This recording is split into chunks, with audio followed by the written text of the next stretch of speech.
And we are live. Good evening, everyone. Welcome to Holy Crap, the Vlogcast.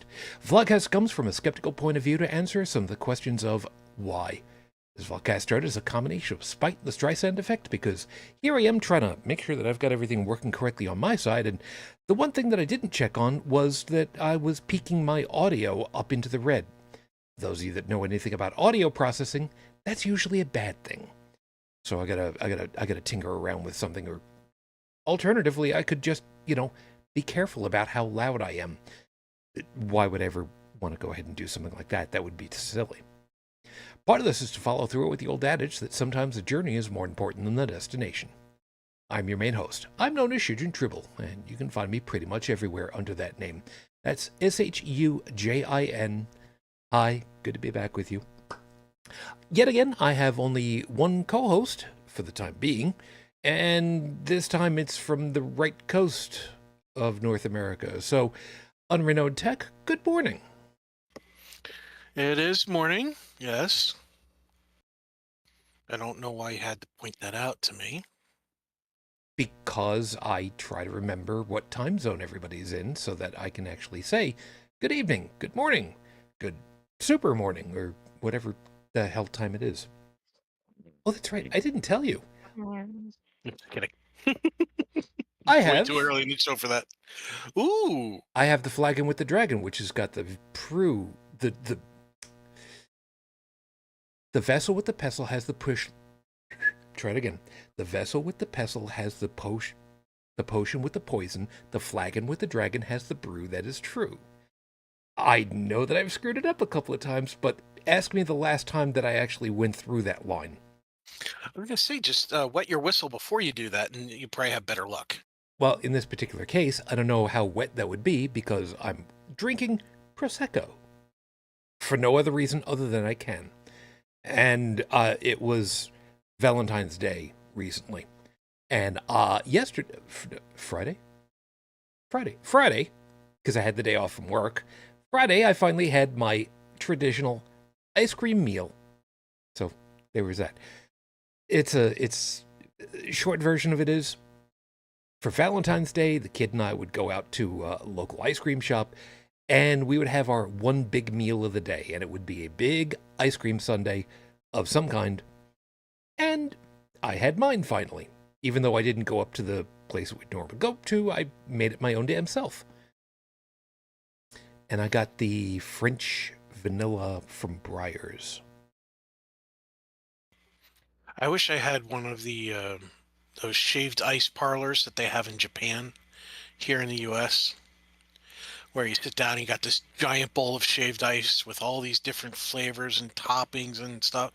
I really want to do that because I did go to a Japanese event last year, and they had somebody who was doing little tiny individual, shaved ice in a cone, of course, snow cones, but they were doing it in the style that you would expect if you were, going to like a Japanese market or something like that. And so, they had the condensed milk and all the other fun toppings and such. And it was really, really good. I never thought green tea snow cone would be so tasty. It's amazing what happens after a while. And remember, if you've still got your old Snoopy snow cone maker, you can make your own. But that's for us who grew up in the 70s. Had one.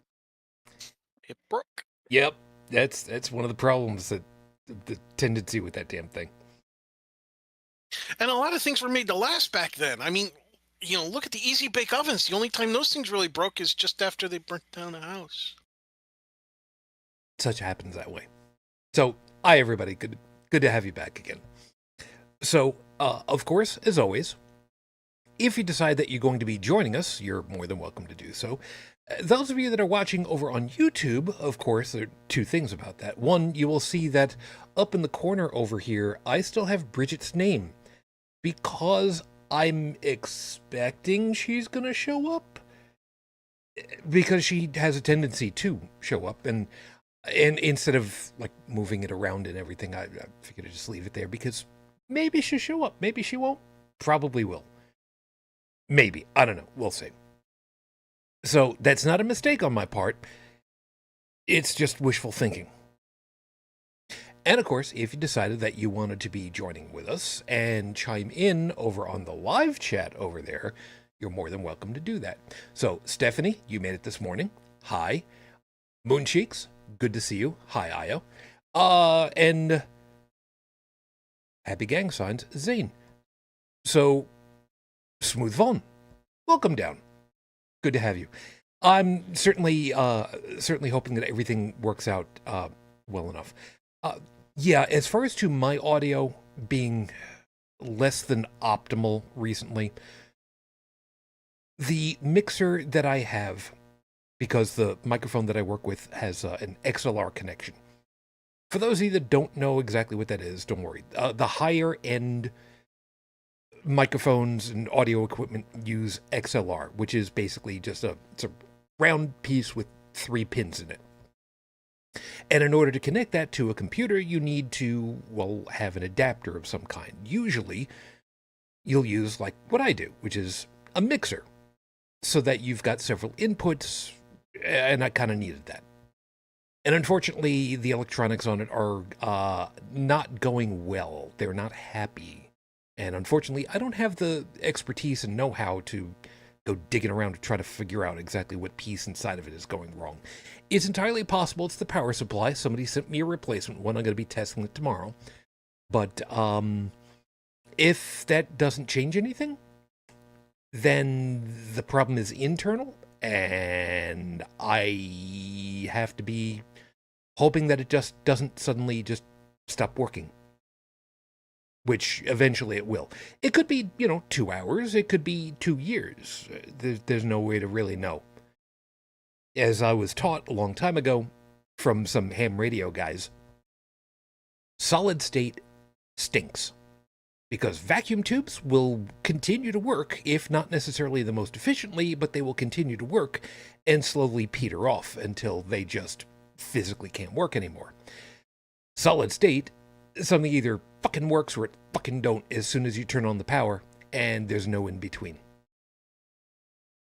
So, we'll see how that plays out. But at least for the time being, should be working out pretty well. Or at the very least, that's what I'm hoping for. Lion. Skull. Kampai. Down the hatch. See, now, in this particular case, I've had Prosecco a couple of times, so, no big thing. And, yeah, it's not the wine I would normally be drinking, but yeah, I've had it in the fridge for a little while, and I figured I should probably use it, because why the hell not? I've been having a little bit of rum mixed in my coffee this evening. Perfectly reasonable. So you get wired and fall asleep all at the same time, so there you go. Well, I used I found a nice oat milk creamer that's actually tastes good and not too sweet, and made it creamy with the rum, with that and a little bit of rum, and you know how they make those little tiny milk frother spinner mixer thingies? You put a couple double A's in it, hit the button, the little end goes whee. Yeah, I used that to stir everything together. It worked out great. Perfectly reasonable. Forget shaking. Perfectly reasonable. Meanwhile, somewhere there is a bartender going, "Oh God, make it stop." Perfectly reasonable. So I'm that guy who goes up to the bartender and goes, "Yeah, I'd like a dirty vodka martini, triple extra dirty," and they will look at me like, "So what you're saying is you'd like some olive juice with a splash of vodka and such?" "Yes, sir." Yeah, which is almost as good as me. Yeah, bartender, can you make me a grasshopper? The best reaction I ever got was the guy in Pittsburgh who looked at me, and his eyes got a little bit big because he was afraid, and he blinked several times as I could see the file folder in the back of his brain going, grasshopper, I know grasshopper, I remember, I learned grasshopper, and he looked at me, he's like, I know how to do that. I think I've got milk. Hold on, I think I know how to yeah, I know how to do that, sure, yeah, I can do that. Oh, that was so much fun. I sat down at a bar once, I think I was in my very late 20s, and I had just spent a Friday and a Saturday drinking with buddies. It was Sunday. I ordered a Shirley Temple. And I like sweet things. I Okay. really like sweet things. Okay. Um, and I ordered a Shirley Temple with an order of fish and chips. And the guy behind the counter kind of looked at me like, yeah, that just happened. He just kind of wandered away, put the order in, and wandered off to everybody else, didn't say a word. And then made it, put the drink in front of me, just walked away, got the food, came back, put it down in front of me, noticed that the Shirley Temple was half empty, and shrugged and walked away. It's like I broke the guy's brain. You know, nothing wrong with that. Nothing wrong with that. No, I just thought it was funny that he was having such a reaction. Oh yeah. See, people need to remember, the expression is, the customer is always right, ... in all matters of taste and opinion. Always remember that last part, because that's the important part. Yeah, I got into a fight over a root beer float, believe it or not, over which root beer makes the best float, IBC and so on, and all the other ones off the list. And my contribution, and mind you, this is me and my buddies, we're all in high school, we're all arguing over root beer float. My contribution was, well, I like to use birch beer and vanilla bean ice cream. And they just looked at me like I grew 3 heads. Well, there's your fault right there. Anyhow. I'm glad I didn't recommend the Sprite with the mint chocolate chip. On that note, we're going to move things along, because ain't nobody needs that combination in there. Dude, that's really great on a hot day. There's a lot of things that are really great on a hot day. For instance, not being in that half of the hemisphere, but that's another thing. Yeah, no kidding. All right, well, you do your thing. I will go ahead and I will do my thing. So, with 5 minutes on the clock, your 5-minute freestyle is going to start right now. Irony. Thy name is GQP. I'm gonna go ahead and just pull it right there, and I'm not even gonna pull any punches at this point. The political party that once was known as the Party of Lincoln is an absolute travesty to the idea of this country. The irony part is they have billed themselves for several years during my lifetime as being the party of law and order, and painting the opposition party, the specific Democratic Party, not the Democrat Party, thank you very kindly, you bunch of fuckwits, the Democratic Party, as the tax and spend Democrats. Let's start off with one piece right here. The idea of tax and spend, pasting that as a bad thing in government. That's what you're supposed to do. Taxes are the way of allowing government to be able to buy things, commodities, services. That's what it's there for. It's like if you went out and you worked a job at the end of the week, you are paid. That is a tax on the employer for you giving your expertise in some way to continue the operation of the business. That is your tax. Your income is the tax to the business. What are you going to do with that money? You are going to spend that money on services and goods and entertainment sometimes, but you are going to do exactly that. It's exactly what happens when tax season rolls around.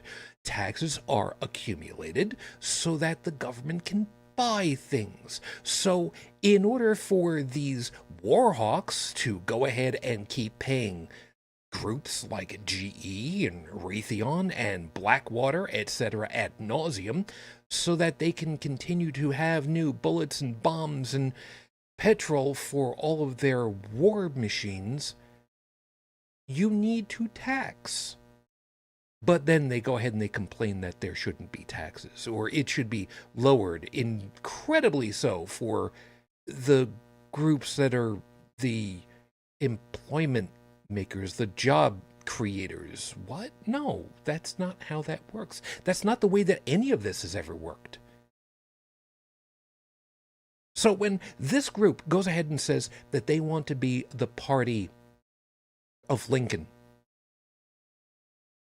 no, when you're completely disenfranchising parts of the population for ideological purposes, no, that's not at all what Lincoln was doing or what he did. He stood up for what was the right thing to do. He ultimately paid the price for it because he was unpopular for various different reasons. And yet, the group still says, we want to do things our way. We want to take to court the idea that these gerrymandered congressional districts are wrong, and we want to keep them that way so that we keep the part of the population at bay in voting. We want to find ways of disenfranchising groups. We want to make it more difficult for there to be voting. We don't want areas that we currently have control over to have statehood and have a voice in the government. We don't want their population to vote. The group who wants personal responsibility, who wants there to be the opportunity for everybody to be heard, are the ones who are trying to use the word in the different meaning. They want to herd sheep. And the sad part of it is, right now, they've got a lot of sheep. And that hurts. That hurts the most. Because if you truly want things to operate correctly, if you want things to work well, you need to actually have the personal responsibility first laying at your own doorstep. Your personal responsibility is to the children. And if you're not protecting them from everything, including disinformation, well then guess what? You've abdicated your responsibility, and you should hold yourself accountable by leaving that office. Leave it to somebody who knows what's entailed.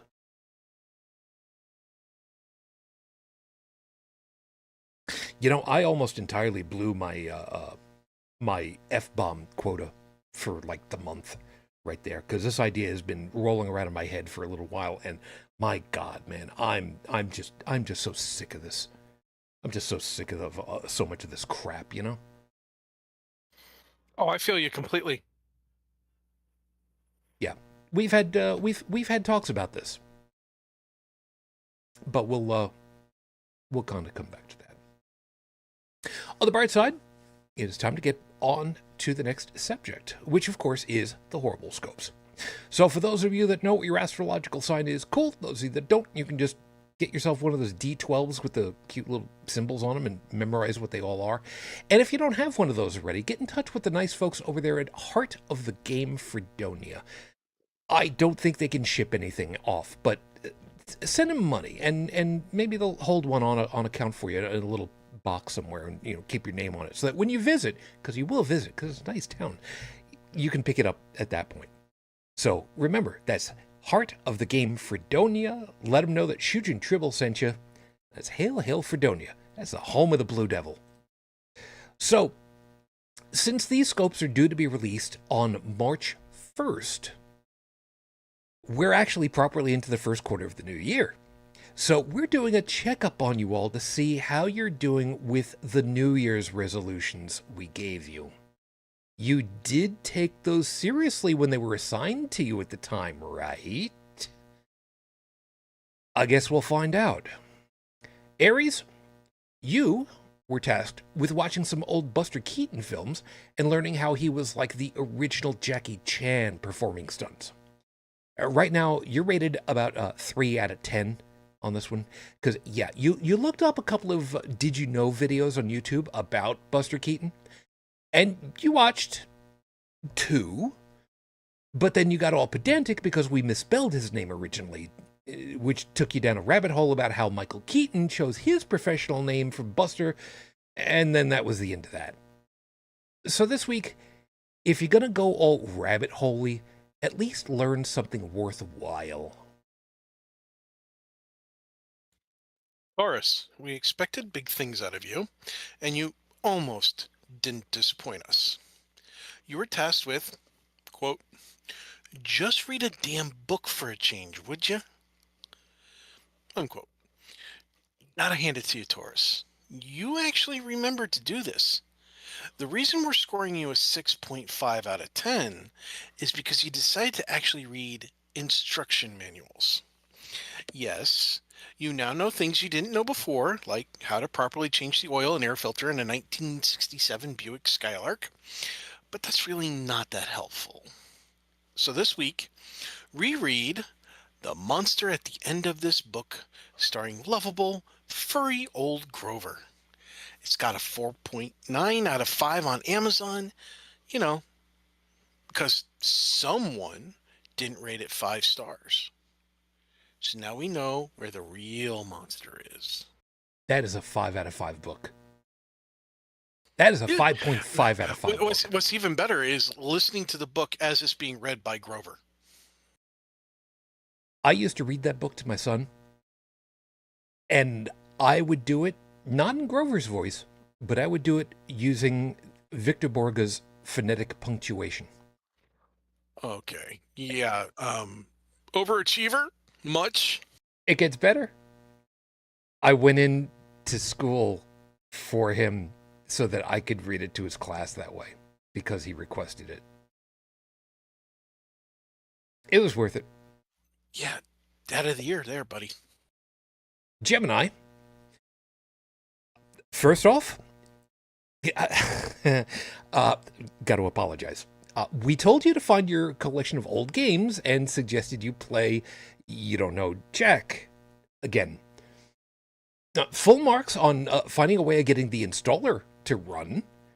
But I had no idea that the multimedia installer would botch your computer as much as it did. On the bright side, you managed to get everything working again. So, go you. So this week, instead of setting up a virtual system on your computer to run the game, how about you just buy the updated version on Steam? It's like $3. See, there's the problem right there. If you're doing a virtual system setup so that you can run an older OS, just so you can run the game, save the state of it before you start installing the games and such, and in its pure state once you've got it fully configured and ready to go. That way you can always load back the saved state. Yeah, my own damn fault. Do you know how much DirectX 6 actually botches a system these days? You don't know. Dude, let's put it this way. I tried to get a game that relied on DirectX 9 to function. It was pulling a little bit of teeth there, and that was 9. Answer Moonchild, you were told to admit that DVD 3D is a dead format. And boy, we didn't have to do much pushing for that one. We're still sorry that you're continuing to pay off all those old purchases, but hey, it was a learning experience, right? So this week, we hear there are people selling NFTs of their Blue Sky invite codes. Invest in those next. They'll look great as bronzed USB thumb drives. Leo, look, we don't know if this is a good scope or a bad scope for you. You were told to keep up the good work, but don't get caught. And so far, you haven't been arrested. Normally, that gets you 10 out of 10, but we have to make it 5 out of 10 instead. See, there's a possibility that you got away with it, but it's also possible. You're just being surveilled in order to catch you and your suppliers. So this week, talk to your lawyer about turning yourself in and turning state's evidence. Who knows? Maybe you'll only get minimum sentencing. Virgo, you were told to appreciate 40 years of active duty for a supposedly failed format. You've actually done well on this front. 8 out of 10 for you. You've learned how to make your own bread by grinding flour and capturing airborne yeast, and that is quite the accomplishment. So this week, kick back and take it easy for a while. You've earned a week off. Pretty cool. Libra. Simple and to the point, we told you to lose some weight. We're grudgingly giving you all 10 points on this one. No, not because you did so well on this, but because you played the system and you beat us on a technicality.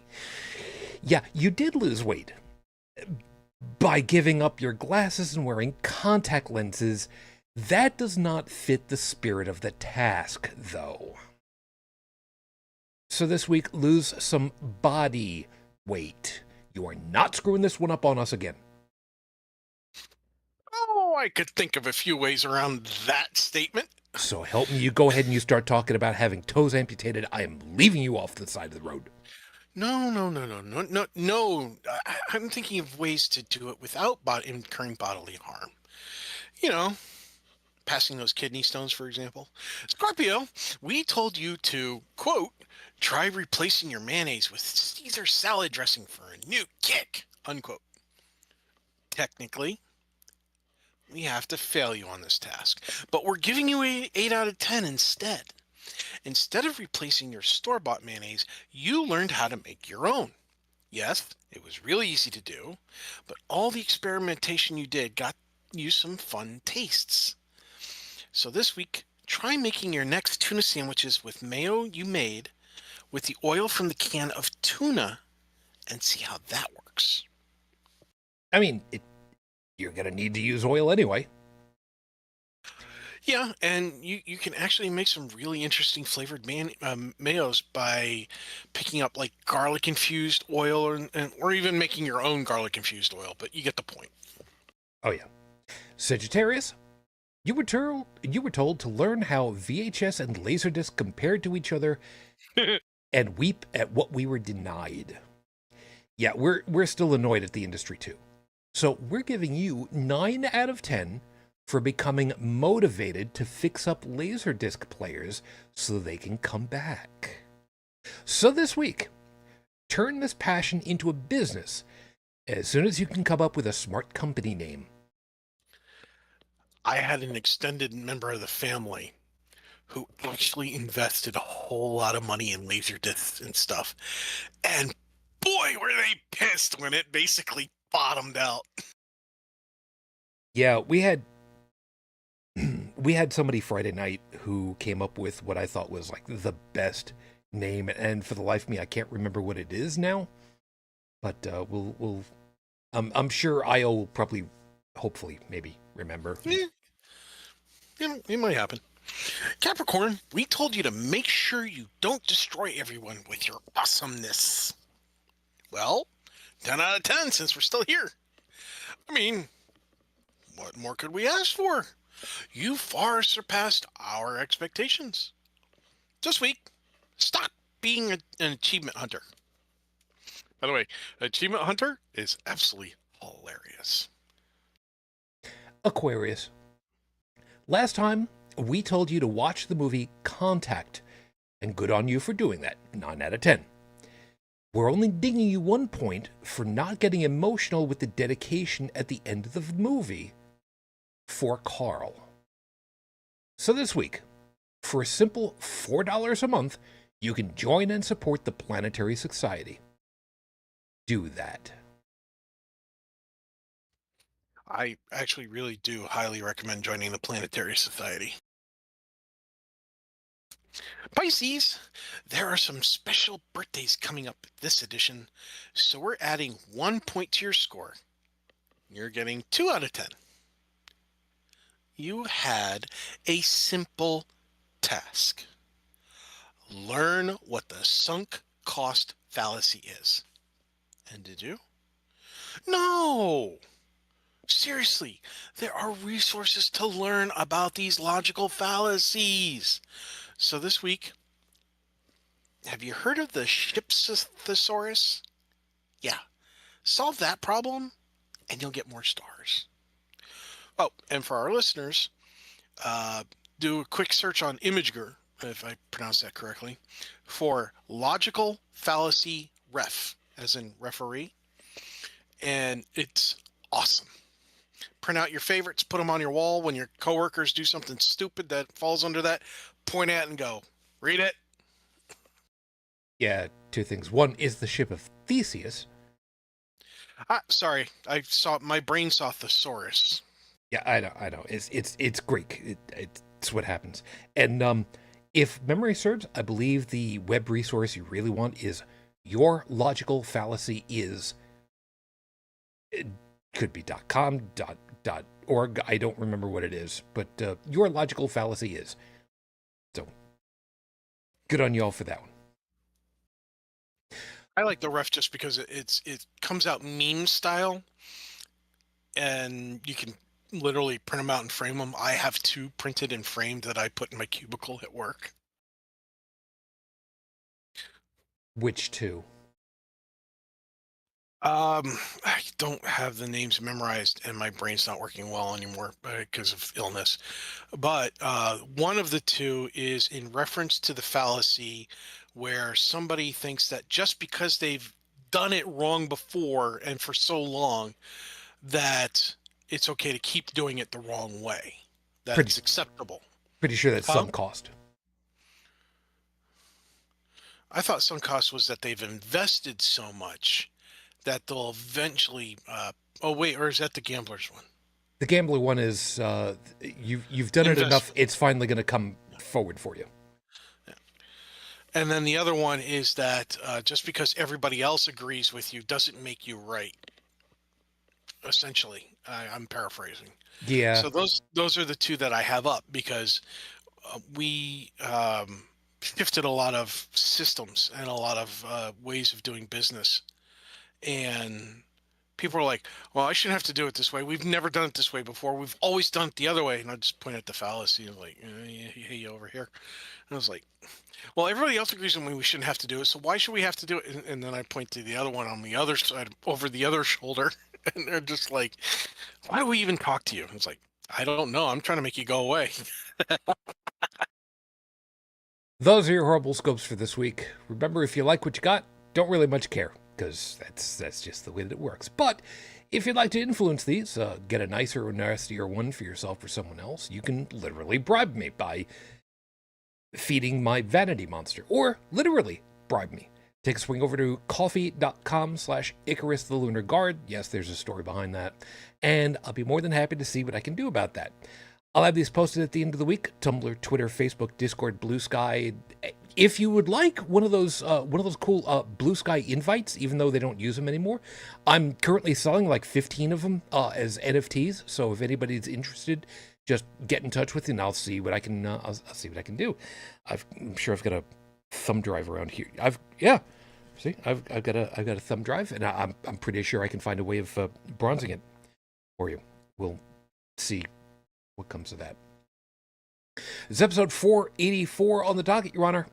How to maybe fix capitalism.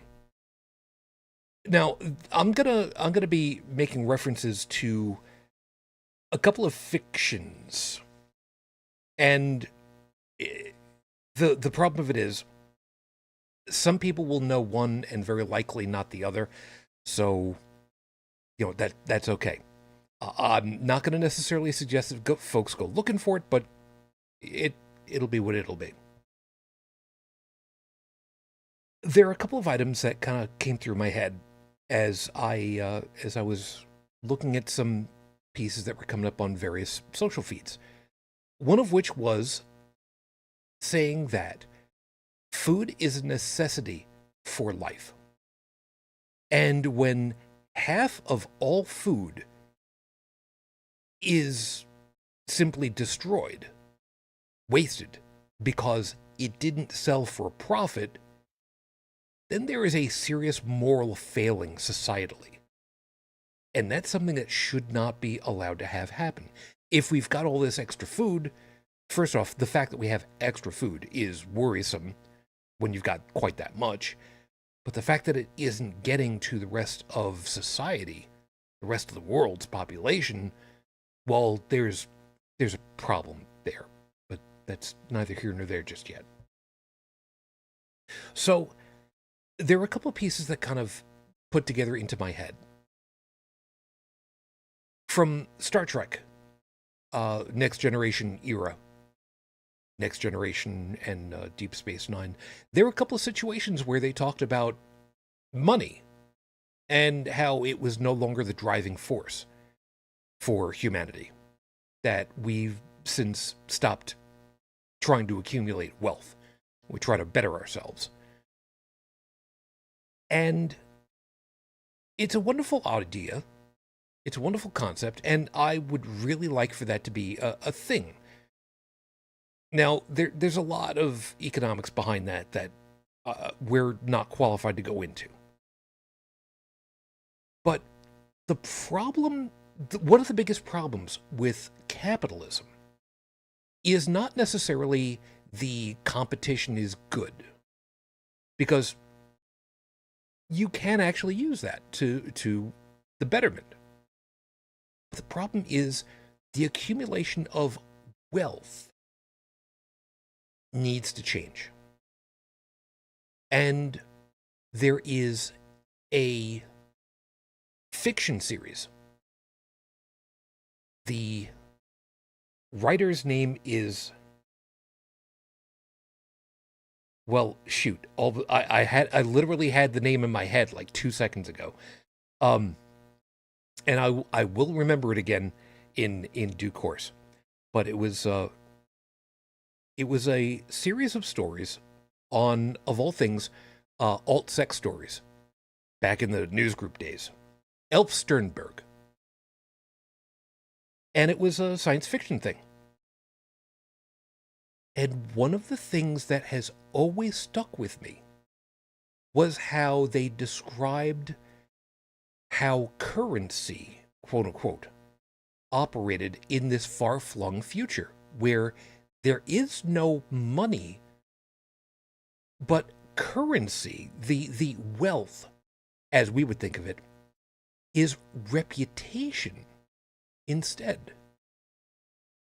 If you have a restaurant, all things being equal, a restaurant that serves food, if you have good people, good service, a welcoming atmosphere, clean tables, good food, you gain better reputation.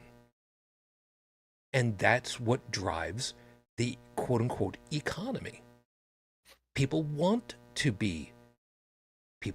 come, people want to take in what it is that you've got. And people do whatever needs to be done service-wise because things need to be done for society. There is an actual want to help society. Do sanitation, do plumbing, do road paving, whatever the case may be. But it's a matter that people do what it is that they want to do to help better society, because you're not accumulating money, you're accumulating your own personal reputation, your professional reputation. So I kind of want to put it out there that if money, as we think of it, was simply no longer part of the factor, would that change how things operate? Would it make a difference if we changed the competitive nature to a cooperative one, where different companies have to come out with a new flashbang whiz pretty thing, but they collaborated on new technologies to make things work better for everyone, and used a series of ideas that were standardized for everyone to utilize.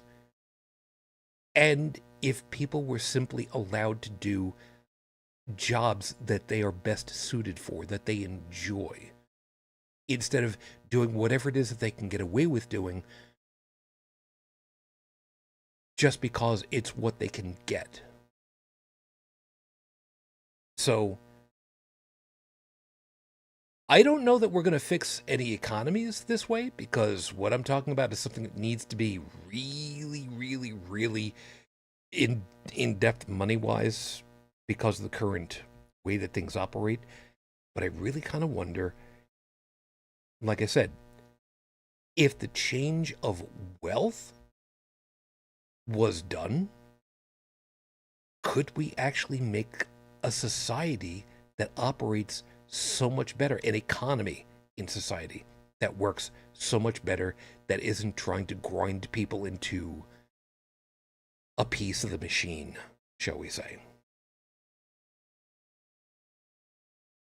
So, Tech, let me start off with the easy question. Does the name Elfsternberg ring a bell for you at all?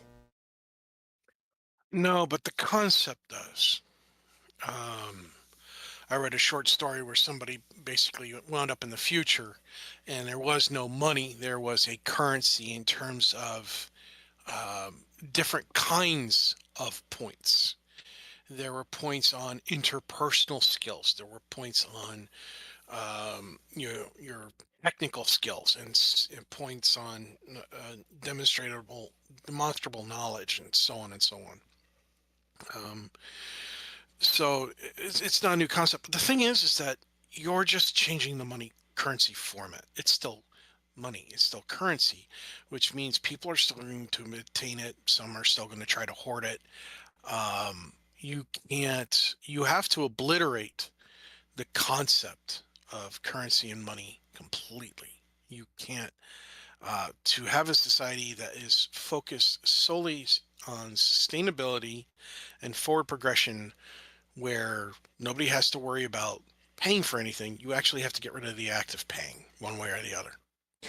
Right, and that's a piece that I need to kind of clarify on this. The idea of personal reputation as being quote unquote the currency is not something that in this format that I'm describing it, it's not a hoardable number. It's an idea. It's a Oh, you can hoard. You can hoard reputation. I mean, look how popular Trump is. Look at the reputation of that man. As vile as I find him to be, there's a good percentage of people in this country that love that man. And while and don't forget, there have been shows like Outer Limits and things like that, where they've talked about society based on societal ratings. You know, um, I had a great interaction with this person, 5 stars. I didn't have a meaningful interaction with this person, 2 stars. Well, why wouldn't you give me 5 stars? Well, you didn't go above and beyond. Yeah, but you just hurt my reputation. Well, now you're arguing with me. I'm changing my 2 star to a 1 star. Now you're down to 3. You know, and suddenly the elite society of 5 stars are no longer within your reach because you're now a 3 star. and this is literally the premise of one of the episodes of the Orville, which which in and of itself, the series The Orville, holy smoke, man. I have not watched it, so you know, I I only know that he got paired up with his ex-wife, which is hilarious. I so have to give you access to my Plex server so you can watch. The Orville started off as a parody, if you will, a comedic version of Star Trek, but it had grown in very quick order into own its own template. And yes, there are obvious pieces that are grabbed off of the Star Trek mythos because, you know, the guys. That's the idea. Yeah, the guys loved Star Trek. But I heard it's making another season, supposedly. I sincerely hope so. They had a couple of years where just I mean, they had the COVID lockdown time that absolutely destroyed so much production for so many different groups. But Orville, holy smoke, they've actually covered and dealt with some serious, heady science fiction stuff where you really have to question who's right and who's wrong. And wow, I was really blown away by that. You know, full marks for this crew that originally wanted to do, you know, a comedic takeoff of, you know, the Starscape trope, and turned itself into an actual hard hitting science fiction series. You know, just wow. But sometimes you got real winners out there, you know. Oh yeah, oh yeah. I don't remember what the name of the episode was, but they literally came onto a planetary society where that's exactly what happens.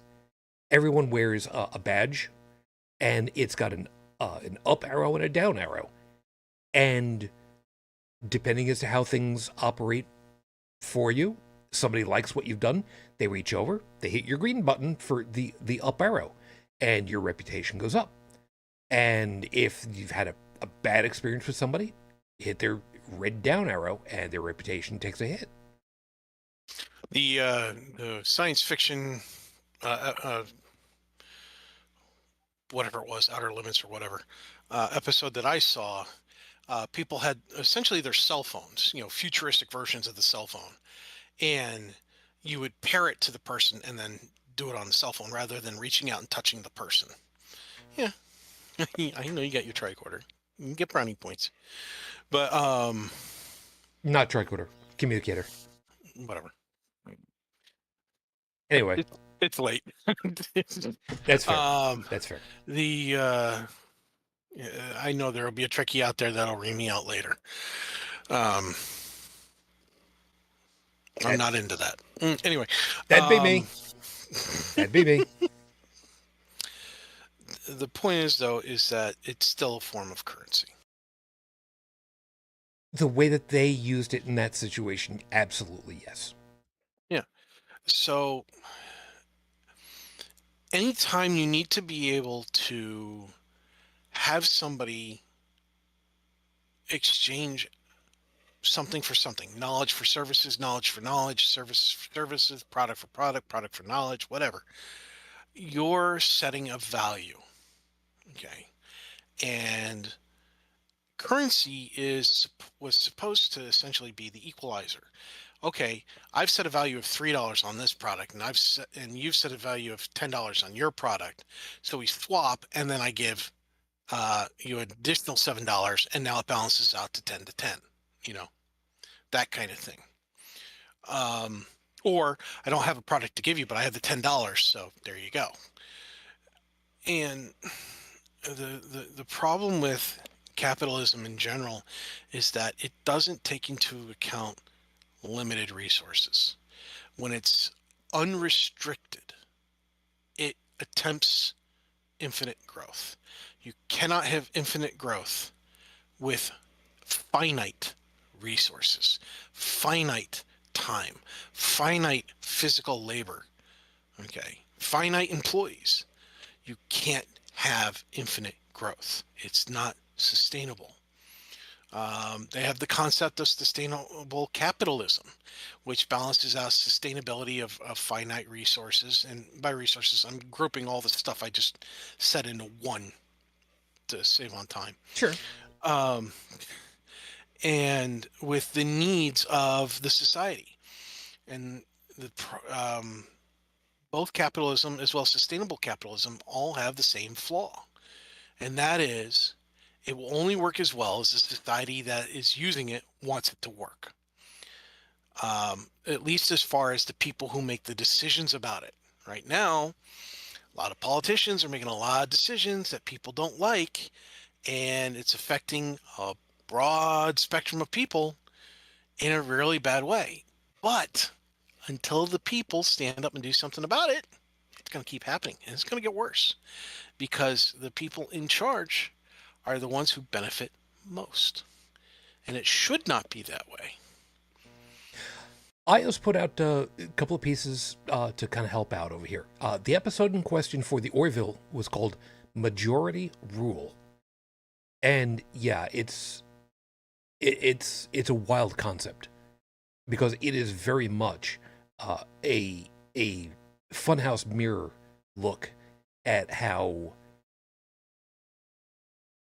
things have evolved. I don't want to say devolved. How things have evolved with the advent of worldwide social media run rampant. And wow, it's worth taking a look at. If nothing else, finding a couple of clips on YouTube. The problem of it all has been that and I'm sorry, there was another piece.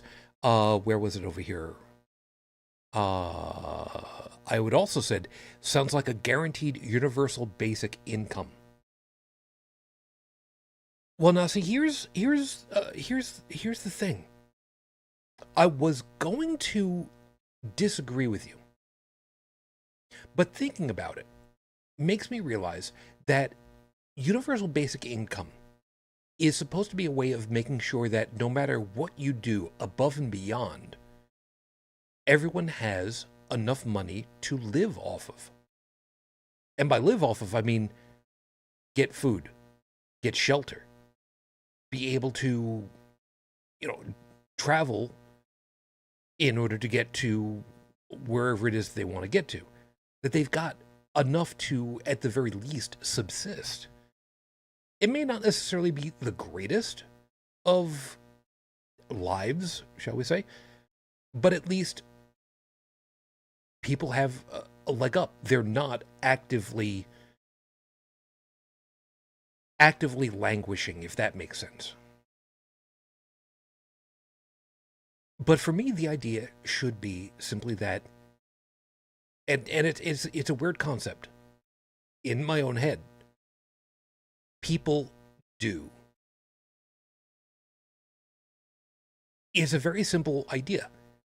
Whether it's you want to work out in the ocean, drilling for oil, which, I mean, yeah, I know that's a really horrible idea these days, but it's still something that's done.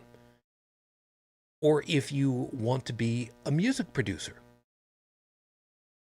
or a music engineer, I should more appropriately say, or if you want to teach, or if you want to learn how to be a backyard astronomer. Why should someone be restricted to doing a job that they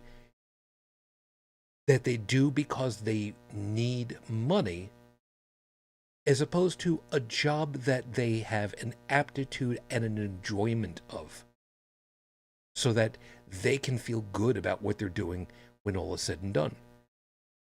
Because aren't there enough people available to just do?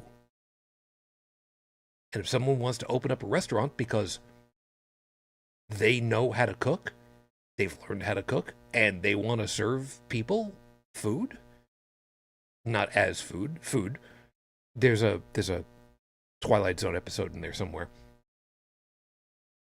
Why shouldn't they be allowed to?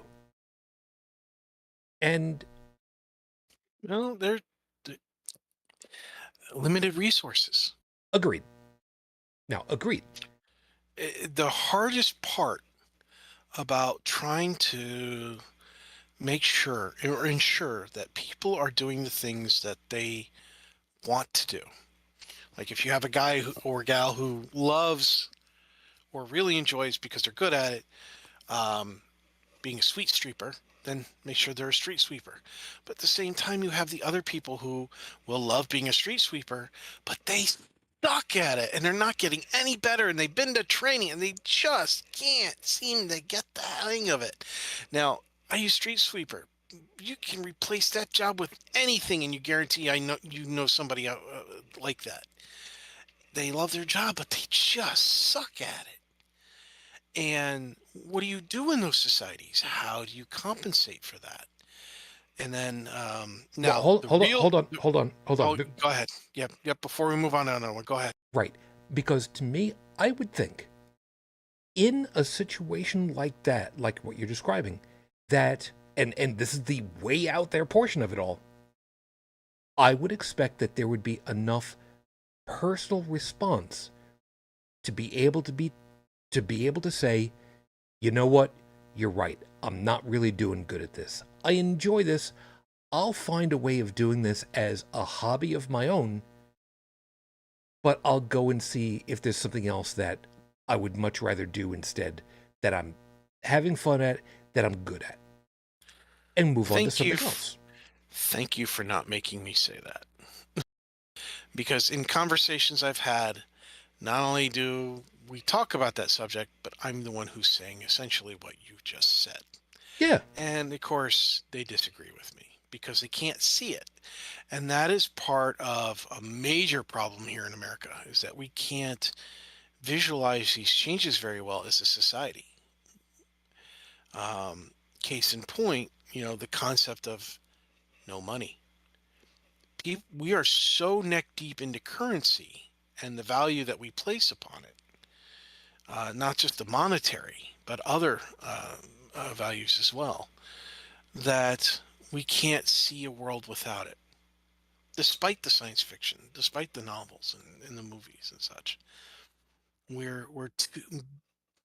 can't see the forest for the trees, as the saying goes, because we're stuck in the middle of the forest. Yep. Yep. There is that. And it's funny. Also, there was another clip that had come through on one of my YouTube things, which was and what makes this funny is that I don't watch the show. I've not watched. No, it's not entirely true. I have seen like a couple of episodes so that I could get an idea about the show, and it just was not for me. Rick and Morty. And the scene had come up, and I don't know because it was just a clip.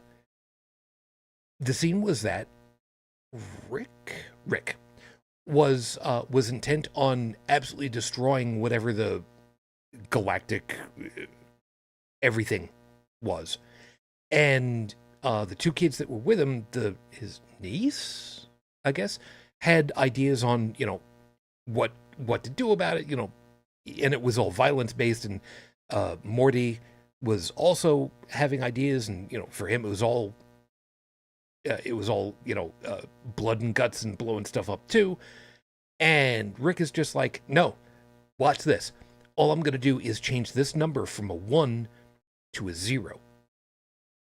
And what he was doing is zeroing out the galactic currency, so that one galactic currency equals 0 instead of 1.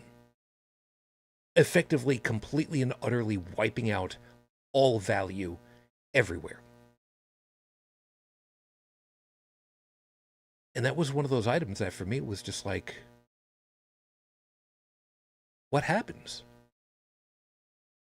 if there was suddenly a moment where all cash, literally cash on hand, physical dollar bills or lira or euros or whatever, suddenly no longer had value? They're literally paper or plastic in Canada's case. Then what? Coins they're metal. Yeah, you could melt them down for zinc, but they don't have any precious metal in them anymore. So they're effectively worthless. So what do you do? If that were to happen, because effectively we're talking about what would happen after nuclear warfare. Banks, everything's electronic. It's all fried. Everything's gone. Paperwork, it no longer has any kind of real value other than what we ascribe to it if you wanted to hand over something to person because it's just paper. Yeah.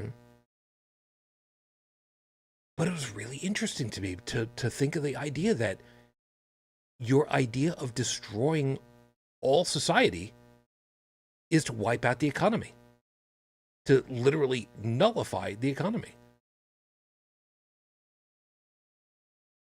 And I really had to kind of take a step back from that after a minute and just kind of go, huh,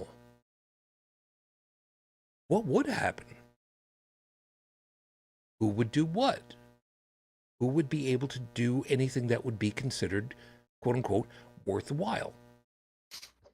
It would depend on who had the most bottle caps. Well, now see, that's a reference I only just barely get because we got a bunch of bottle caps in the shop recently. They were actually like plain unused bottle caps for actually capping stuff, but it's neither here nor there. Where is it over here? I would also put in there, if you had guaranteed universal basic interest, then artists would come out. I don't need to work for scraps to survive, then that sandwich you're eating is going to be the best one I make. Because right now, artists have to, quote, suffer for their craft. But in that suffering, they're not doing their best work. You know, or I would argue that they're making the best version of their suffering, not the other things that they could be. Once upon a time ago, didn't it used to be that there were patrons of the art, shall we say? Oh, yeah. Now, of course, we do have to make mention, because of the show, that there were a lot of things, a lot of artists, a lot of art that was, I don't remember if the right term is patronized, whatever. Patrons for art, for a lot of incredible art, was the Catholic Church. You know what? Credit where credit is due. They commissioned some amazing and absolutely astounding pieces of art. Doesn't change the fact that they're a bunch of assholes. But the artists that they commissioned, some of their stuff has lived down through hundreds of years. And rightly so. And we know their names because of it. They're musicians. They're sculptors. They're painters. They're artists. And they were allowed to ply their craft because they didn't have to rely on anything else. And they just did. It was gorgeous. How did somebody else put it? And I'm trying to remember now. We as humans have had hundreds of thousands of years to. All right, now wait a minute. Memory serves. Human society has lived, to the best of our knowledge, 20. Now let's see how well I can remember. 30. Roughly 35,000 years. And I'm saying roughly because I'm trying to remember what the earliest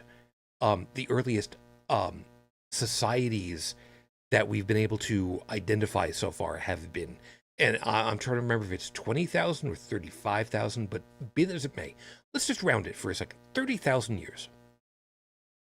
And in however long it's been, we have been monkeys with typewriters, and we have produced all of Shakespeare's works. So, you know, the old thing about an infinite number of monkeys with an infinite amount of time will eventually create all the works of Shakespeare. Yeah, we've done it already. There is nothing impossible that we can't do, provided the laws of physics allow for it. And even then, we may be able to find ways of kind of cheating the laws of physics. Be really nice to be able to go, superluminal transportation, but, there's only so much we can do. Well, I mean, if you're watching PBS Space, they're already arguing about whether or not there truly is a singularity inside of a black hole and what that would do for other physics and quantum physics formulas. Yep. Fun stuff. Really, really heady stuff. And I've seen what some of these equations are supposed to be to try to figure out some of this stuff, and I'm just like, I recognize a minus sign. After that, I'm really lost. Io and Stephanie are absolutely hitting it right on the head on this one. And basically, to sum up, the pieces that I was referring to with religious groups commissioning artists to make stuff, they were commissioning artists to make things that the church wanted, not for the artist to do something that they wanted to do.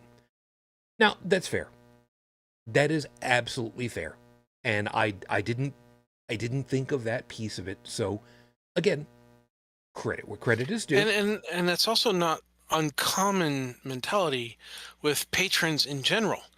You might have some rich guy or gal who sees a artist who seems to be doing an amazing portrait, like, I'm going to commission you to do my portrait, but you have to do it this way. Yep. Yeah. It's not uncommon. It's not uncommon. Hey, you do great portraits of people, but I'm going to pay you to do portraits of my cat. Yeah. I've had a couple of times, most times, I should say, where I've gone to a furry convention. Yes, I know. I've said it before. Remember? I'm a furry. I'm a brony. Shut up. Leave me alone. And there are a couple of artists that I've known who like me, and it's wonderful. And well, it's really easy to draw a tribble. No, it's not. You draw a circle and then you put hair on it. No, it's one of the complaints. Kind of like a pacifier. One of the complaints that I got from one artist when they were like working on concepts and whatnot, they actually told me afterwards, I have never had this much trouble trying to draw a character before. How do you draw? Why is it so hard to draw a basketball with hair? I don't understand why this is not working for me. But what I was going to go to though is that a couple of these big name artists in the furry communities, I've been lucky enough to actually catch them before a con and ask if they would be willing to take a sketchbook from me. I'll just put $200 in there, and take the book, see what it is that they would like to do, because there a lot of pages had different ideas written in for things like a triple is or a triple is not, and various things that go along with it. And you guys, because it was usually like three of those guys in a room collectively, and I said, you take the book, money's inside there, you guys know me, I know you, and you kick it around and see what happens. And if something comes of it, cool, you draw out whatever it is and whatever. And if the $200 is good, just cool, there you go. If you think it's too much, leave change. If you think there's a little bit more, yeah, I'll kick it back to you, don't worry. And I have got matter of fact, hold on, I had literally cut out the pages from the various sketchbooks and put them onto the flatbed scanner for the first time in literally 10 years for some of this stuff. And let me show you as soon as I can find it over here, because there were, oh God, because I love the idea of just telling people, look, this is the character, here's the reference, and you just go ahead and do whatever works. Here, let me show you this one. And yes, I know on the camera it's going to be reversed. I'm sorry, there's nothing I can do about that. But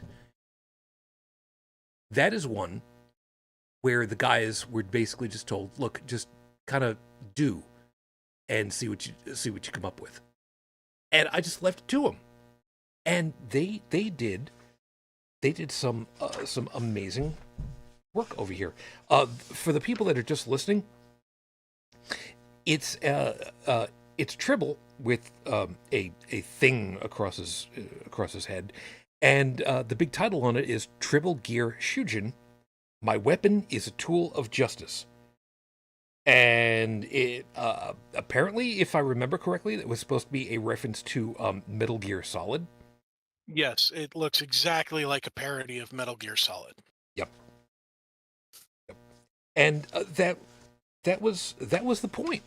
You know, you give these people, you give them the resources so that they don't have to do anything else. They can just do something that they enjoy. And suddenly, they produce some amazing pieces because it came from them. And it's weird to say it that way, but, you know, it's exactly that kind of thing. There is another one in here somewhere. If I could just figure out where the hell The major problem is not that there are no people who want that sort of society. There are plenty of people that want that society. There are plenty of people that would be excited and more than willing to help protect that level of society. But like I said before, we have way too many people who cannot envision it. And then we have those in charge who don't want it because they would lose a lot of their power. Yeah, that's true. And I'm also showing off another one. Street Fighter Tribbles. Yes. And again, this was another one of those ones where the theme for this particular year was video games. And again, I just gave them money and I said, you know, whatever comes your way, you know, you guys go for it. Yeah, Ryu, we got there's Chun-Li, there's E Honda, Guile, Dalzine. Yeah, it's great. It's great. Yeah. I love it. Yeah. Got all the primaries. Yeah. But again, the idea is that if people are allowed to just do what they love, that they have an aptitude for. With essentially a doll is what it is. A guarantee of, you know, a socioeconomic support for them and their families. Then yeah, you could get away with a society like that. But we're convinced it's not possible. We're convinced that it can never happen. We're convinced that the people in charge know better. And the thing is that the people in charge don't want it to happen because it would reduce their power, their control over others. There are people who don't want it to happen because they're afraid of change. Period. End of conversation. It doesn't matter what the change is. They're afraid of change. But more importantly, it can't just happen at our society here in the U.S. It has to be a worldwide phenomenon. It cannot exclude any other location because then it breaks. All of humanity has to want that and support it. And the possibility of that is exceptionally low, to put it mildly. Currently with the various, we don't even have an official world government yet, let alone, you know, I mean, people talk about the UN. It's like the UN is just, it's an exercise in futility at this point. Because everybody pays it lip service and very little is actually done. Especially when you look at who's in charge of the UN, all the people that are on the seats and such. there are some things that get done through the UN. No lie. Again, credit where True. credit is due. There are certain things that have been done and good. Baby steps. Unfortunately, these baby steps have been since the 40s, but it's coming. And I just want to show off one last piece, because I had somebody who came up to me at one of the cons as I was recording one of my Wednesday night 80s shows. And so I'm playing the music, it's really loud in this area, but I'm trying not to add to it, so folks are close by. The guy's enjoying it, and he asked if I had a sketchbook, and sure, he offered to do something in it, but he asked me at first, "Do you mind if I do something mathematical?" Now, reminding you, this is a furry convention, and I'm like, I mean, you're offering to do something for me. I mean, okay, sure. And he took the book away, and he did this. What he did is he drew out the electronic schematic, the timing schematic, I should say, for an MRI machine. This is the electronic timing schematic of an MRI, because that's what he works on. And he did that, and this is literally one of my absolute favorite and most valued items. And I don't even remember which year this was that he did it. And because it is the most unique thing. Nobody in the world has that. And literally, I don't know of anybody that has ever said they had a piece of art out of something technical like that. And he did it because he wanted to share that as a way of giving back to me. And there is no money. It was entertainment. I was serving up music and talking and having a good time with everybody. And that was his way of paying me. And I mean, it's a thing that can happen. It's a closed environment, admittedly, but it's a thing that can happen. So I don't know that it's necessarily impossible, just highly improbable. We'd be honestly, I don't think a society. I think Star Trek basically had it right. We're probably not going to see anything like that unless we have a major kind of world event that just absolutely decimates everything. Governments, the whole 9 yards, and the people are fed up and finally say, we got to do better. Maybe a near miss by a comet, but it breaks off a couple pieces, or an asteroid or a meteorite or something.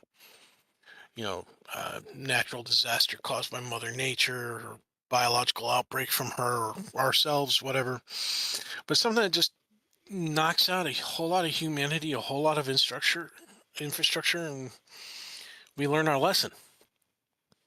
As it stands, with 9 billion plus people on the planet right now, and the governments the way they are, we will not see that happening anytime soon.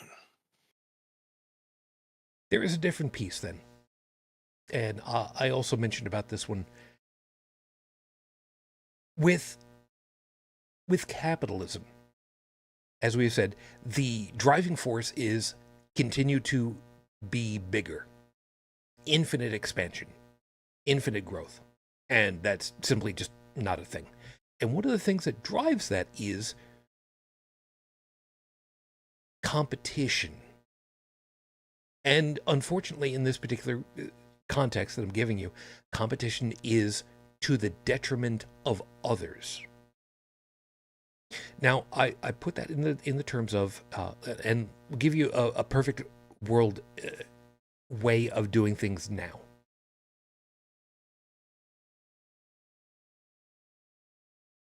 cell phones,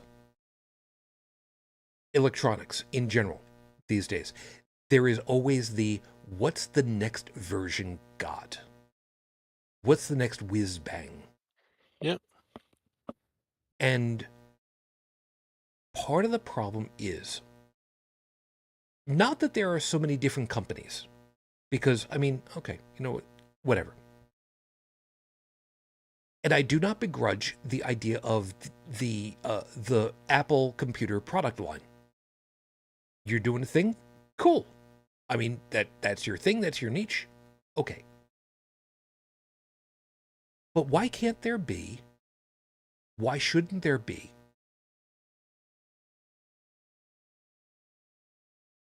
not competition, but cooperation?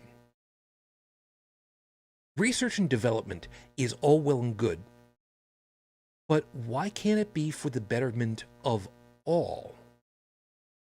We have scientific developments that happen, scientific inquiry that keeps happening, and research in so many different areas that is simply funded by, well, it used to be that so much of it was funded by the government because it was put into research universities. And they would do research for research's output. They weren't looking to try to find out the answer to a particular question. They were going to try to find out what happens when you do this. And they find out things. One of my favorite quotes, although I paraphrase it, is when Dr. Faraday showed off the idea how the magnetism and electricity were somehow conjoined forces. That introducing electricity into a magnetic field, or vice versa, gets you a specific output. And the people at the time asked him, you know, well, what benefit is there to this? And his answer, and again, reminding you that I'm heavily paraphrasing, was, I don't know, and I don't care. That's for others to figure out. And the reason why, for me, that is so extraordinary is because these devices that we take for granted these days, they operate because he figured out that electricity and magnetism were somehow related to each other. And he didn't question any further than that. He found that connection. Years later, we know it as all one force, the electromagnetic force. But we wouldn't have had any idea. And now, because of this discovery, we have induction charging. We have wireless communication. We have communication. We have long-distance radio wave communication. We have the understanding of radio waves. We have the understanding of radio waves to be able to map the very fabric of reality of the universe from the cosmic radio background noise. And the reason we knew about that was because a couple of guys that were trying to tune a radio receiver kept getting background noise no matter where they pointed their stuff, and they thought that they screwed up calibrating their equipment. And they discovered the cosmic background radiation.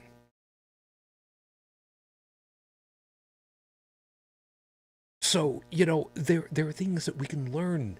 There are questions that can be, like, asked. But why can't it just be for the betterment of asking new questions instead of how do we incorporate this into a new device and hold back other tech that would be helpful in order to make the next set of quarterly earnings? You're fighting ignorance, fear, and greed.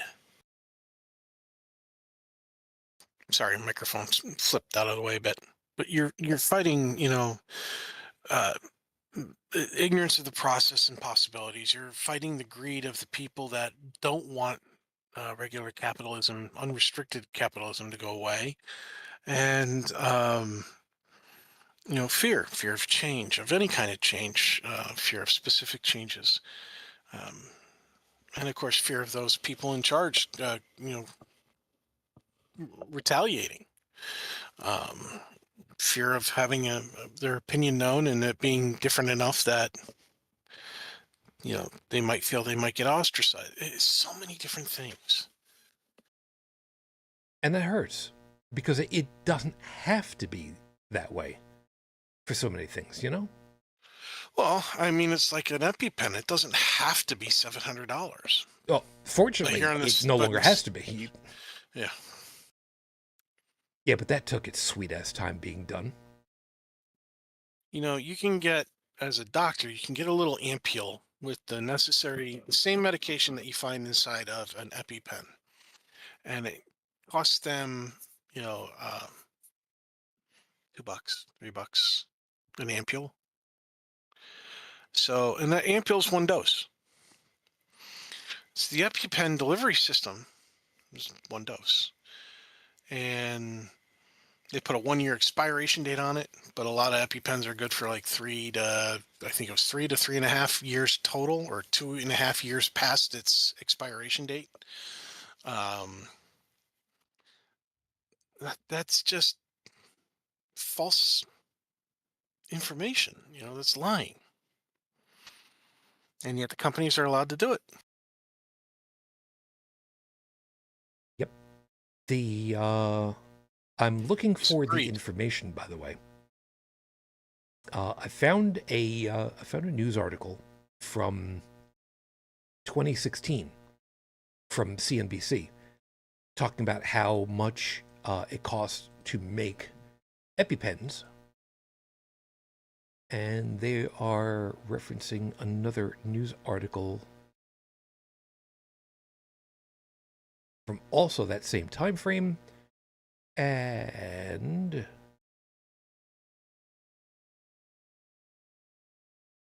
good Christ, I Went down the rabbit hole, huh? just a little bit. Reminding you that the article that I'm reading from is from August of 2016, talking about Dinglewood, quote, Dinglewood Pharmacy in Columbus, I'm assuming Columbus, Ohio, has clients who have felt the burn of the price hike. Different pharmacies buy and sell prescription drugs at different costs, but Dinglewood now pays more than $730 for EpiPens that just a few years ago cost them $60.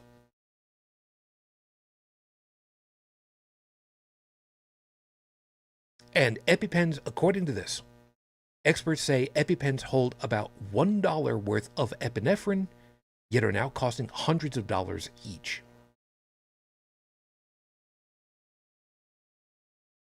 There is no way in my head that a product with $1 worth of active product should cost. First off, let's just start it off with 60 times its value. Well, I mean, look at this. There's a manufacturer called Mylan, Mylan, and this was also taken from 2016 from money.com. They were showing that Mylan charges roughly about $300 a pop for an EpiPen to the customer, but it costs them around $30 to produce it.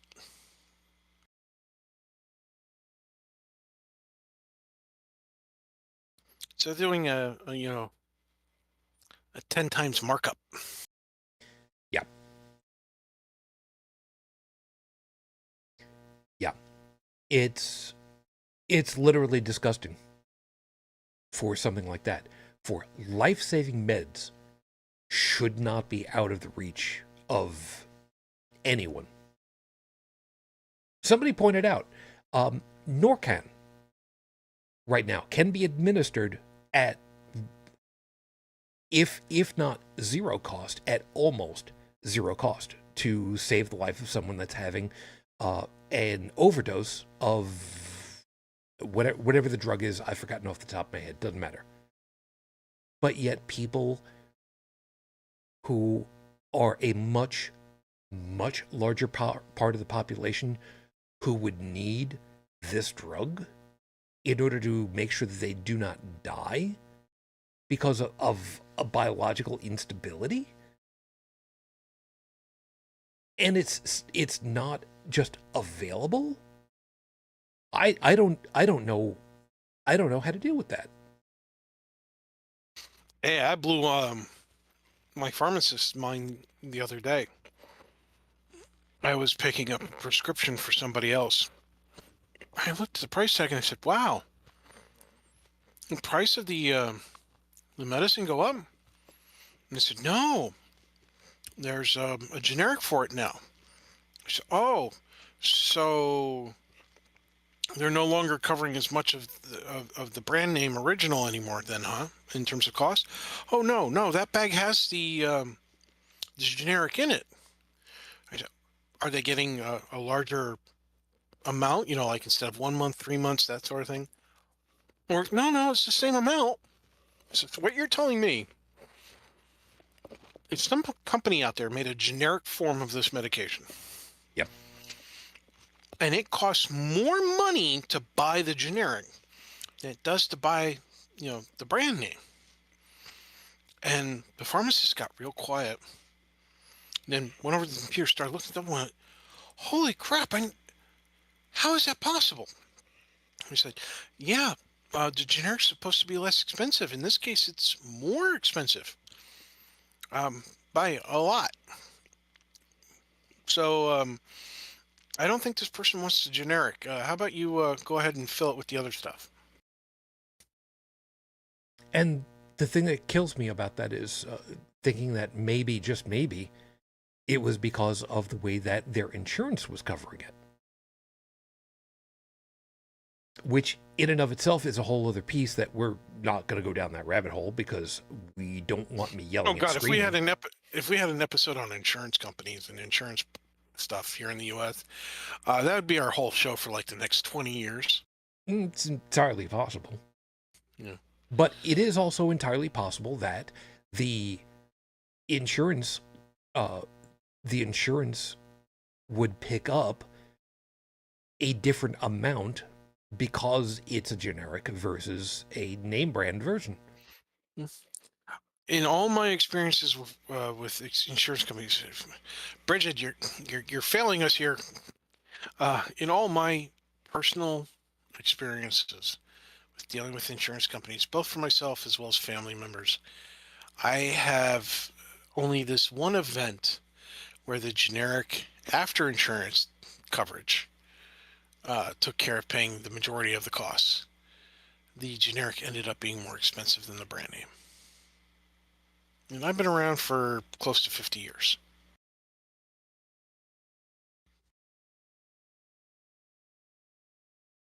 I don't know what to think of it. I'm just wondering if it's a manufacturing thing. They're not manufacturing enough to meet demand, so they get to artificially, or not artificially, but raise the prices. It's entirely possible that the generic company was setting their price to be what was, like, let's say 20% under the cost to the consumer.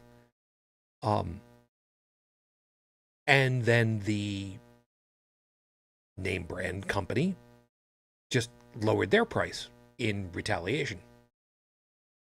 I mean, they can set their pricing to be whatever it is that they want it to be because they can. And of course, if it's going to be one of those things of, well, how do you get better sales? Well, you lower your price for exactly that reason. I mean, from what you were saying from the experience, you pretty well did exactly that. You heard what the price was, they checked it out, and decided to fill the script for the other company. Yeah. Well, I remember Business 101, learning about buyer beware. Don't ask me to say it in Latin. I don't know Latin. I don't have the brain power for it. Caveat emptor. Thank you very much. You're quite welcome. And Mooncheeks was giving me the heads up on that one. Fentanyl, other opiates, and more. Yeah, that was the one. Couldn't remember what it was. So it's okay.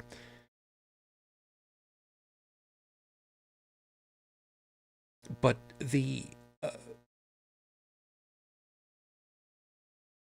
combined power of research and development is something that has been socialized. Just socialized, technically, I think is the right word for it.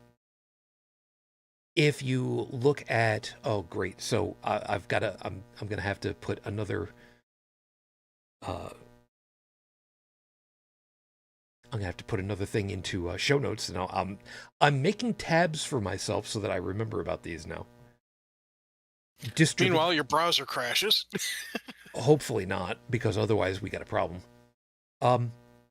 But you would probably remember this one, the BOINC system, BOINC, which is one of the distributed computing systems that's out there. So societally, people have been allowed to use a program so that others can use their computational ability to crunch numbers. So there are different groups that have signed on to these kinds of things. For instance, most famously, the SETI at Home group, Search for Extraterrestrial Intelligence, where they would allow everybody's computer to process different pieces of sky data and radio data to try to find information. Folding at Home, trying to find different combinations of folding of molecular compounds for proteins and for health related. There have been ones for AIDS research, for Ebola, for COVID. And we don't even think about it. And I say we because my home server is running one of these distributed computational things. My main computer, when it's running on Linux, is also doing that in the background and helping to help out with things like cancer research. So, it's doable. To a certain degree, it's doable. But I just really wish that it were more prevalent. Obviously, there are certain things that you can't exactly distribute, like I don't expect everybody to be able to build a particle accelerator in their backyard, fortunately. Although that would be funny as hell. But,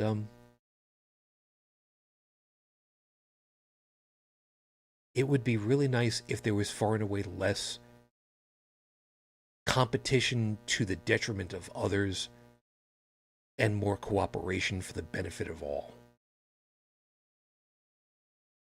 And maybe that's an expression I should turn into a thing. And see, it's easy to, in a way, it's very easy to say that we need to get there, but it's really hard to get there. There was I'm not sure if it was non sequitur or whatever, but there was a political comic panel. It was a single pane comic that illustrated very well that people will lose sight of what they're truly striving for when their needs aren't being met by showing a guy in a prison who is reaching through the bars trying to grab a I don't know if it was a whole slice or a whole loaf of bread, but was completely missing the fact that just a couple feet to the side of that bread was the key to the door because the prisoner was starving. The prisoner could not see the key to get out of their cell. And that's where we're at right now. We have a lot of people. We have a lot of the working class. Forget middle class, upper class, lower class, whatever. We have a lot of working class who, even with two jobs, are unable to meet their basic needs. We have a lot of the working class that used to be able to meet their basic needs, but now they can't because inflation, especially the artificial inflation, has become so bad. And with the greed of the corporations, the greed of the businesses, the greed of the job providers, the greed of the companies selling products, and the people in charge who make or break laws and their greed, the working class is having a terrible time seeing that the key is there if they would just reach for it.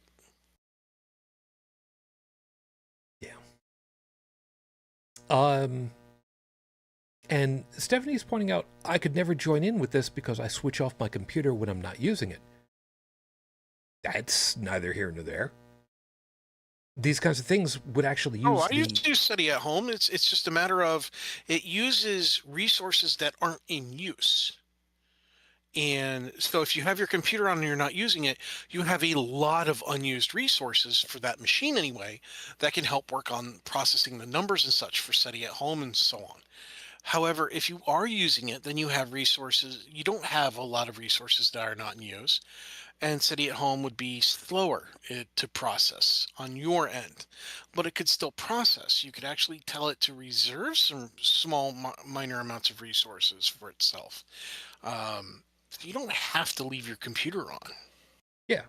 In my case, of course, the I leave my computers on because I just do. There's a whole bunch of everybody saying it's better to leave it on than turn it off, and a bunch of other people who are of the you should turn it off because reasons. Well, look.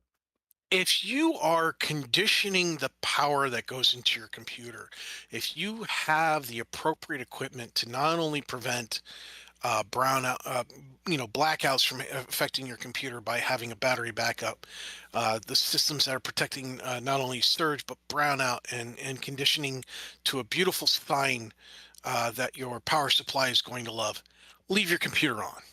If you don't have all that stuff, guess what? Turn your computer off when you're not done using it, and damn well unplug it from the wall if you've got freaking lightning storm going on in your neighborhood. Or minimally, when you turn it off, hit the big physical switch on the backside of the power supply. Minimally. Some power supplies don't come with that anymore. Well, yes, I get that, but those of us that still use the big honking clicker at the back, yeah, we absolutely use that. Yeah, if I buy if I'm looking at a power supply and it doesn't have a physical cutoff switch, it's not coming in my house. Oh yeah. But then again, we're old, so we kind of rely on that big. Oh no. I don't blame it on age. I blame it on wisdom that I've acquired from my age. Because I remember burning through a couple pieces of equipment because there was no way to turn the damn power supply off without ripping the cable out of the back, which was not easy to get to. Yeah, that was literally the point I was trying to get to. We're old, so we remember the days when that was the only way that you could actually get a power supply to work. Remember trying to convince people that you had to fluctuate the power to reset the computer, so you tried to convince them to rock that switch back and forth, back and forth, back and forth until the magic smoke escaped? No. No, literally no. The only time I ever did anything even close to that was back on the Atari 2600 days, in order to force a crap out with a couple of games. Those were the days. And Stephanie, to your credit, quite right. Turned off because it saves me energy. No argument there. And no one can tamper with it. Again, no argument there. And perfectly reasonable. Perfectly reasonable. Totally get that. In my case, my home server it's protected. Not as well protected as I would like, but it's protected. So I'm good in that. In any case, I don't think I've really got anything else that I necessarily had on mind to cover. There anything that you've got left over to say before I go ahead and pull the plug for the night, so to speak?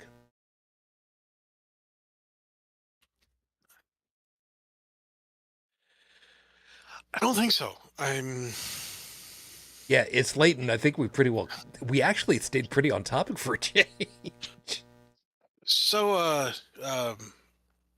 see the game last night? No, I'm just kidding. I don't watch sports. I'm trying to come up with something that would be entertaining and funny and naughty all at the same time, and I don't think that I can do that. Well, last time I had a coworker who didn't seem to understand the concept of that not everybody likes sports asked me, "Hey, did you catch the game?" I responded with, "Yeah, I watched the review. I didn't catch it live. I had to watch the review, but luckily it was Husky narrating it." And I started going off on a StarCraft PV, player versus player match game, and it was the humans versus the oh God. I'm thinking of Halo, calling them the Flood now. The Zerglings, the Zerg, and talking about Zergling rushes and all sorts of stuff. And the guy was just looking at me like I was from another planet. And he never asked me about sports ever again after that. It was great. It worked out so wonderful. I miss Husky. Schmott. All right. This is H the Husky. God, I miss that guy. It was great. So, I'll close us off with this. I know that what I would like to see have happen is just simply not something that's going to happen in my lifetime. I know that. And I would be a fool to think otherwise. But isn't that the beauty of being able to imagine? To be able to conceptualize, to question what is and why isn't. We try, we look forward, we look back, and we wonder what could be done? How could it be done? And sometimes, we have to come away with going, it's just not going to be. But every once in a while, there is going to be that nugget where the question simply changes on its own head and becomes, well, why not? And there really isn't a good answer to that. And the best answer can turn out to be, well then, let's go and do. There will be moments later where we'll be able to do exactly that. But where this particular topic is concerned, it's not going to be happening in my lifetime. And I have to be okay with that. But that doesn't mean that every once in a while, I can't do exactly what I've done before. Find some people that I like, that I trust me, and just offer up compensation because I like them, I trust them, and they trust me. And just say, show me what comes from your muse. and I get to like it. We can do that a little bit here and there, even if it's just for a smile. So keep that in mind, and good luck getting through the week. So with that, I will go ahead and I will call it a night. So, of course, everybody, thank you very much for being with us. We hope that you found something worthwhile in all of our perspectives and you got something to think forward to for the week ahead. Of course, as always, Tech, thank you very much. I'm glad you were able to make it. You have yourself a good week ahead, huh? Yeah, you too. I'm very much looking forward to it. And, well, I guess that's all the co-hosts that I get to serve at this point. Over on the live chat, Stephanie, thank you very kindly. You take care of yourself. DJ Mooncheeks, good to have you. Io, stay well, stay safe, stay rested, I suppose, is kind of where we are. What I've got coming up to remind you guys about, next week will be the 1st of March. The first day of... There's a thing coming up. First day of Women's History Month. So keep that in mind. And for what it's worth, I have a birthday coming up very soon. The first full... 37. The first full week of March. No, 39. Fine. You can have 2 extra years if you feel you really need them. I think I need. But in any case, just thank you all for being with us. If you'd like to be in touch with us, take a swing over to the website, holycrapthevlogcast.com. All of our contact info is over there, the link for the audio version of the podcast, as well as the phone number to be in touch with us. I don't know how much longer I'm gonna keep that because nobody calls, and that's perfectly understandable. But if you do want to try it out, 859-HCTV-554, 859-4288-554. We've got all of our socials listed over there. Plus, don't forget, you've also got the Discord server, so you can keep in touch with us also over there. Drop us messages and chat up things, because every once in a while we bitch about stuff, because that's what it's there for. But other than that, just take care of yourselves and know full well that it's good to be here with you. So until the next time we're together, as always, I wish you all the peace I no longer have. I wish you the strength that I've learned. I wish you well. And of course, my lady, it's just too damn many years later. I am still in love. Matane Fujin, I love you. I miss you. Dream of me. Till the next time we're together, everyone. As always, good night.